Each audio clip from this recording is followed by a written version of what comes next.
Hai, saya Wisnu Kumoro untuk Gadgetainment dan selamat datang di Teknologi Akhir Pekan. Jadi di Teknologi Akhir Pekan selama beberapa menit ke depan saya akan merangkum informasi-informasi yang dikumpulkan oleh tim Gadgetainment dan akan disampaikan kepada kalian melalui saya. Ya, di sini saya udah terima berita-beritanya. Dan kita lihat beritanya sebagus apa selama seminggu terakhir. Kita mulai dari berita yang pertama. Jadi sekarang lagi rame tentang Olimpiade dan ternyata Olimpiade Game e-sport juga bakal digelar. Jadi Komite Olimpiade Internasional secara resmi menyetujui ajang kompetisi level Olimpiade terpisah untuk e-sport. Rencananya ajang Olympic e-sports Games ini akan perdana digelar di Arab Saudi tahun 2025. Meski pertama untuk Olimpiade Game e-sport, tapi Arab Saudi sebelumnya sudah pernah membuat turnamen e-sport kelas dunia. Dan saat ini pun sedang berlangsung e-sport World Cup 2024 yang diikuti oleh berbagai tim e-sport profesional dari seluruh dunia termasuk Indonesia. Jadi karena sudah pernah diselenggarakan dan tuan rumahnya juga udah pengalaman, saya rasa tidak akan ada banyak masalah. Ya, apalagi Arab Saudi, uangnya tebal sekali. Jadi tenang aja, udah tenang aja. Ya, aman, pokoknya aman di sana, nyaman di sana, paling cuma gerah ya, karena Arab Saudi agak gerah. Oke, lanjut ke berita berikutnya aja. Berita kedua tentang Samsung. Oke, tentang Samsung. Jadi, Samsung di Amerika Serikat akan digunakan menjadi bodycam polisi. Keren nih beritanya nih. Jadi di Amerika Serikat, sejumlah polisi akan memakai Samsung Galaxy Z Flip Series sebagai bodycam. Setidaknya ada dua kepolisian lokal, yakni kepolisian Kimberley City dan Indian Point, yang sudah menggunakan Samsung Galaxy Z Flip Series untuk meningkatkan efisiensi dan produktivitas ketika bekerja. Jadi mereka bisa merekam sebuah insiden akan lebih mudah lagi hanya dengan pencet tombol volume tanpa harus membuka layar ponsel. Dan selain untuk bodycam juga bisa digunakan untuk wawancara saksi atau pelaku kriminal. Dan menurut saya ini adalah sebuah ide yang brilian karena memang bisa diselipin gitu kan ke kantong, itu sangat-sangat bagus gitu. Cuma mungkin perlu dimatiin dulu filternya karena takutnya nanti berubah muka. Karena kan kalau di Amerika muka itu sangat-sangat sensitif ya. Jadi identitas mukanya jangan muka jadi mulus banget semua kriminal di sana. Ya, jangan sampai, jadi filternya matiin dulu. Kemudian juga baterainya pastiin. Ya kan kita nggak tahu ya karena sering jadi pakai bodycam itu kan terus-terusan nyala. Ntar lagi dipakai baterai mati gimana? Ya kan? Tapi ini adalah sebuah inovasi yang bagus kalau menurut saya. Bagus ya. Dan juga masalah keamanan. Harusnya udah dipikirin lah sama Amerika. Amerika pasti mikirin yang gitu-gitu. Masalah keamanan itu ya kan nggak mungkin datanya gampang dihack kan. Ya kan nggak tahu juga ya. Tapi ya gitulah. Dan ngomongin tentang Amerika, ini emang di sana bisa dibilang agak aneh-aneh. Karena ada satu berita yang cukup kontroversial kalau menurut saya. Jadi ada perusahaan teknologi kesehatan asal Amerika Serikat namanya Synchron. Ini mulai melibatkan teknologi AI di produknya, yaitu dengan tujuan untuk memudahkan pasien penderita paralisis atau kelumpuhan supaya bisa berkomunikasi. Hal ini ditempuh dengan cara mengintegrasikan ChatGPT ke dalam produk berupa chip yang bisa dipasang di otak manusia. Jadi sederhananya chip yang disebut Stentrode ini, gue nggak tahu cara bacanya. Stentrode ya tulisannya gitu ya. Mudah-mudahan nggak salah baca. Saya bacanya refleks Stentrode. Ya gitulah pokoknya ya. Maksudnya ngerti lah ya pokoknya ya. Chip yang disebut Stentrode ini memungkinkan penderita paralisis berkomunikasi dengan lawan bicaranya melalui gadget. Well, saya nggak tahu apakah ini mirip dengan Stephen Hawking yang memang paralisis dan berkomunikasi dengan menggunakan gadget. Padahal waktu itu belum ada ChatGPT.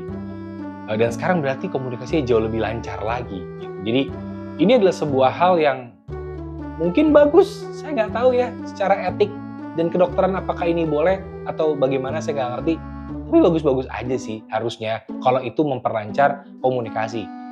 Asal AI-nya, si ChatGPT-nya nggak ngaco. Jangan sampai niatnya apa, keluarnya apa. Karena kan ini ditanam di otak ya.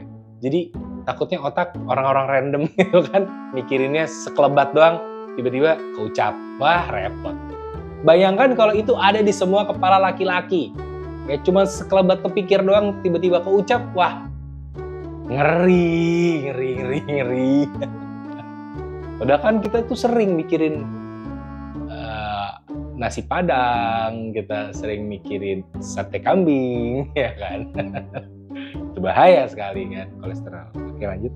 Dan sekarang kita ngomongin mengenai ChatGPT-nya langsung aja. Karena ChatGPT udah punya Advanced Voice Mode yang bisa bersuara seperti manusia. Sebenarnya ChatGPT sudah memiliki fitur input dan output via suara sejak September 2023. Tapi sekarang kemampuan fitur suaranya ditingkatkan lagi sehingga makin canggih dan luas.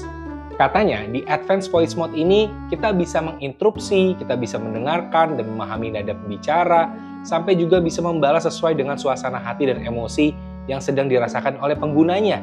Tapi fitur ini hanya tersedia untuk pelanggan berbayar.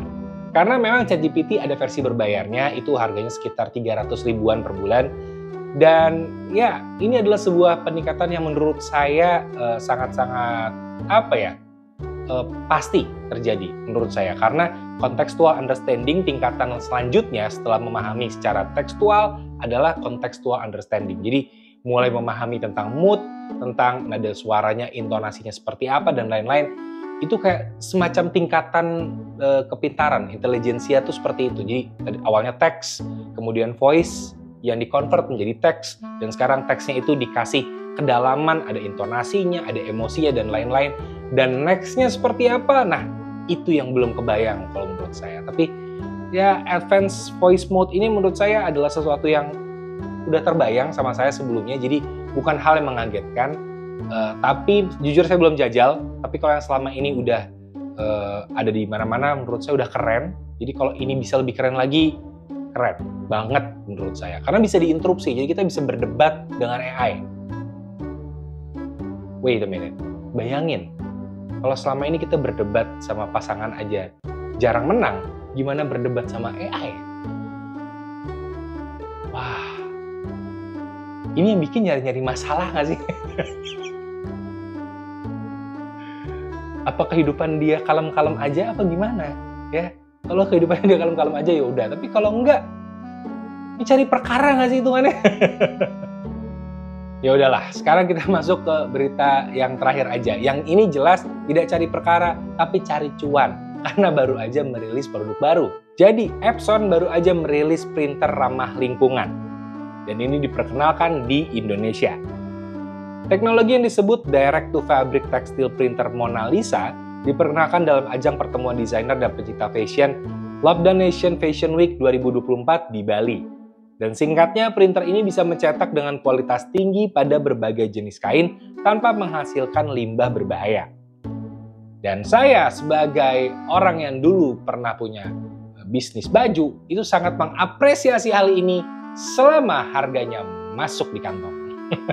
Karena jujur saya belum tahu harganya berapa, tapi kalau memang ini bisa mengurangi limbah tekstil, ini keren banget. Karena limbah tekstil itu sebenarnya banyak banget. Jadi ini ketika ramah lingkungan dan mengurangi limbah tekstil, saya sangat mendukung ya. Keren banget Epson. Bisa lah dikirimin lah 1 atau 2. Udah disebut keren loh ini. Ayolah, bisa lah. Kalau nggak ke Gadgetainment, ke Wisnu Kumoro juga nggak apa-apa. Maaf Gadgetainment. Tapi ya, udah itu aja berita untuk teknologi akhir pekan kali ini. Gak usah panjang-panjang karena saya lagi sibuk, saya lagi syuting terus nih, ini lagi bahan syutingan juga. Saya lagi terlalu padat jadwal aja, nggak usah panjang-panjang beritanya. Segitu aja, udah opininya juga gitu aja ya. Yang nonton juga segitu aja ya. Jadi sekian untuk teknologi akhir pekan kali ini. Sampai jumpa di teknologi akhir pekan berikutnya. Dadah.